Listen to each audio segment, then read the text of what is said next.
Yeah, what's up, y'all?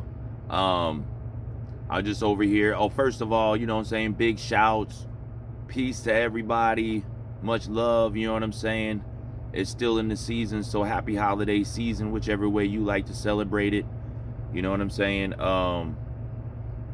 It's a beautiful day here in Southern California. It's about 79 degrees today, you know what I'm saying, which is pretty crazy, you know what I'm saying, but it's very nice. So I'm soaking up the rays today.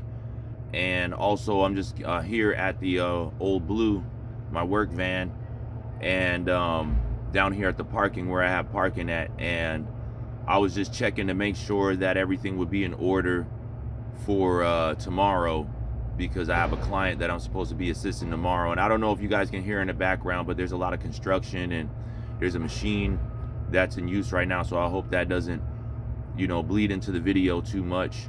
And I hope that I'm loud and clear. And who am I? All of y'all that know me, what's up, what's up? I'm King A.D.S. here in the Inland Empire, Southern California. You know what I'm saying? I'm a music artist first and foremost, but also I do these videos to connect with people and to share a different side of me, and also just to talk about things that go through my mind or that are on my mind, or things that I find interesting, so on and so forth.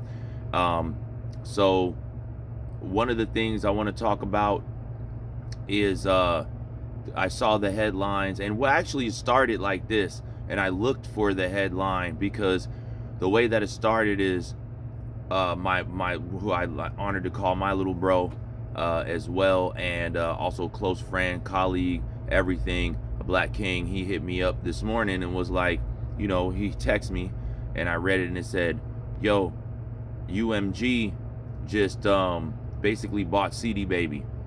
So I looked that up, and I thought about it for a while. Then I looked it up, and what it is whatever the company is that owns CD Baby, UMG bought that company. So now essentially UMG has the free reign to do what they feel fit with the platform, ultimately. And also, which brings me to the thoughts of DSPs, and how there's been a lot of people that are disgruntled over the DSPs because, you know, they've flipped the game on its head backwards. And then so we saw all the labels running over to them to try to solidify some sort of agreement in a corporate fashion, to try to, you know, make sure that them and their artists are number one, right? And then we see how that plays out. The artists already weren't making much at all, a tenth of a penny. And then if you don't have enough viewers, or, you know, subscribers or whatever, listeners per month with an X amount of plays, then ultimately that money can't be claimed by the artists. And these major corporations, or what you want to say, these music labels, but whatever, that doesn't fool me. It's another corporation, and they just absorb your hard work that that you put in, even though that's the way that you might etch up, because in the beginning it just helps to have something, and they will definitely take that from you, which makes it like just not worth it.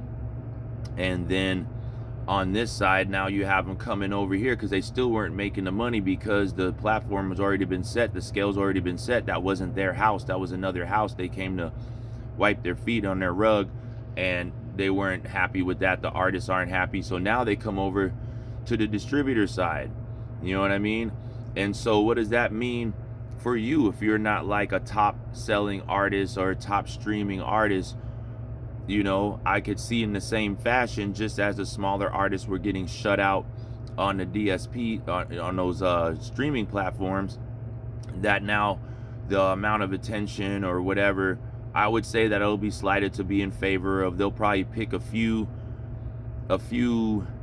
golden goose eggs, as they'll think that, or, you know, fruit off the tree, and then everybody else will be suffering the wrath of recouping, like netting all the below subpar standard as far as sales are concerned. You know, but some people just love to share music and have different reasons for doing it. So it all depends what the person is trying to do, but it's not right to have something dictate. And I think that's a possibility that it kind of will It won't be said directly, but the way that you'll be able to maneuver will dictate, you know, things like that. You know what I mean? And so you'll have to move in a different fashion, which is weird. Which also, and so it makes you wonder what's worth it. How does that work? You know what I'm saying? Will the price of doing business go way up? Because if people think that it's an advantage to have these guys, oh, now they'll place your music, now they'll do this and that. Well, best believe there'll be some sort of management or service charge for things like that. And so the breakdown on the percentage takeaways may end up being somewhere upwards of half, you know, in the end, is what I think. I think across the board, from the distributors to the DSPs, you know, it's easy for you to give up like almost 30% without knowing it if you don't read the fine print or understand this stuff. And then so a possibility, and I might be wrong, if I'm wrong, I'm wrong, you know, but it's just the way that it seems. But if someone's out there, you know, you can chime in, add your 2 cents to it, you know, add some light, shed some light, which is always appreciated.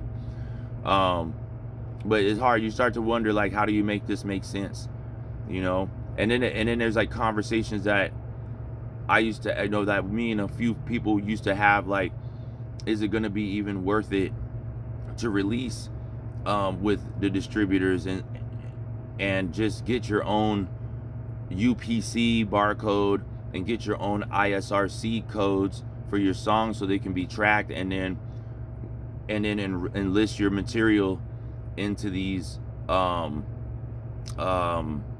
you know, artist rights, royalty collection, so on and so forth, like ASCAP was, BMI. I'm from the old school, so I have ASCAP, but you know, there's new stuff. What is it? I forget, the SoundForge, I think it is, and all those people like that. I think that's what it is. I can't remember, but yeah, it's some of my music is being tracked by these people now because that's the new wave.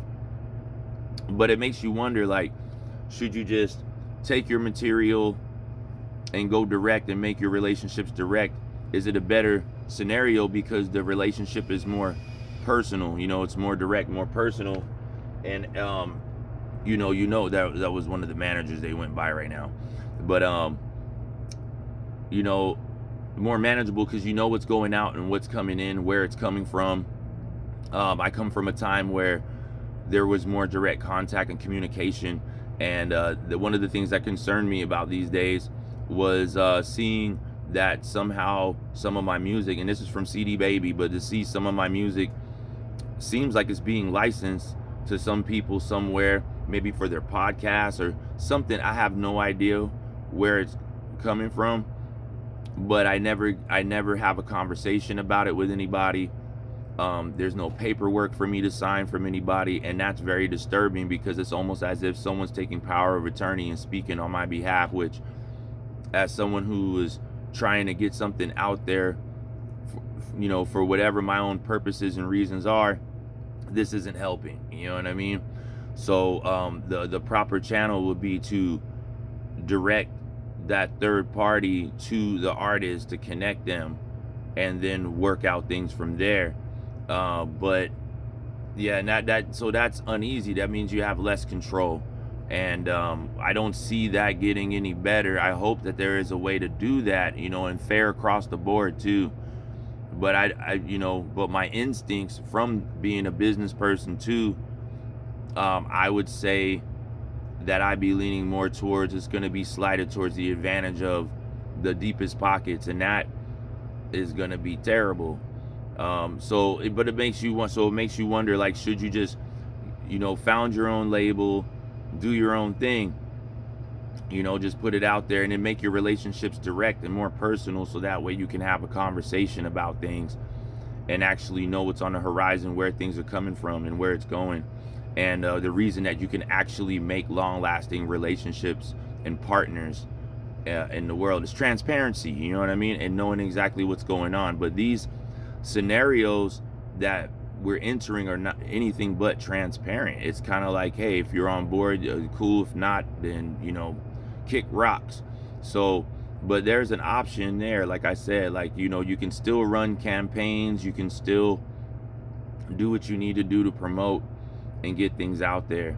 But the best thing to do is always come by wherever you need to be whether it's a book, some information, you know what I mean? Just check in, kick the tires a few times, and just be prepared. You know, get yourself worked up to speed and get prepared, just like I'm doing today at the van.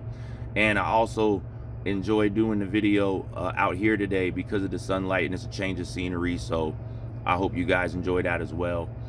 And also, if you're still watching this video, definitely hit me with a like, drop a positive comment or a constructive comment that helps everybody. Subscribe to the channel, turn on notifications, share the video. I appreciate any and all support. I'm somebody that's been in underground music game for, you know, since 1997, and so all support, all love is, I'm very humble, so all that stuff is always deeply appreciated. Like I've said before, I'm someone who is, I might not have a major track record like some people have worked with some, you know, some popular major artists at a time, and that's wonderful. You know what I'm saying? I wish that I could add a few more things like that to my roster. I've worked with some amazingly talented people as well. You know what I'm saying? And privileged and blessed to still say that I love them to this day, and that they're good people, and that's something that's hard to find. Both professional, genuine, and you know what I mean, all the way around. So, you know, but I am someone who is, like I've said before, I've had music and film and television. I've had, you know, like some of it came from doing rock music, some of it is hip hop, but nevertheless, and I've done, you know, lots of shows. Like I said, music, have music license. I've been sponsored, you know what I mean? I've done collaborations with sponsorship with companies, so on and so forth, you know what I mean? So was working on negotiating, trying to make a project with a few companies to bring exposure to the Inland Empire area at one point, when I was younger, but always trying to do something that's constructive, active, forward thinking, and just trying to get my grind in any old way I can, basically, you know what I mean, on a positive note too, like not just because I think I'm better or special or anything. It's just when you have a passion to do something, a drive to do something, you just keep doing it, you know what I mean? You keep doing it, you do it because it's who you are and what you love, and let everything else, you know, be a byproduct of your hard work and things like that. But yeah, man, I think I'm gonna end this right there, you know what I'm saying? But I'll just end that on a high note right there. Like, always do what you love, follow that passion, but don't be a fool, you know what I'm saying? Be prepared, you know, study your steps, cover your bases, know what's going on with the terminology in different fields of business and things in relativity, so that way you can keep up with the conversations, so you know what people are saying when they're saying it, so it doesn't go over your head or go by. And then that way you can make an adjustment, because life is circumstantial. People are circumstantial. You cannot compartmentalize people and life to a degree, you know what I mean? It's always forever changing, because the universe is forever changing. So your adaptability and flexibility will be one of the most important things going in from now and going through the rest of these times. And it's always been that way, you know. So I hope you enjoyed this content. I do enjoy you know, sharing this stuff with you. And like I said before, I'm King A.D.S. I'm an artist. Definitely check out all the music. Check out Legacy Family, Immortal, Eternal Carols. Man, check out all the releases that I have. And check out the fam. Big shouts to the fam. Big shouts to the people rolling with me. Subscribe to the channel. Big shouts to people checking out the stuff. And I love y'all. And I'll see you on the next one. Peace.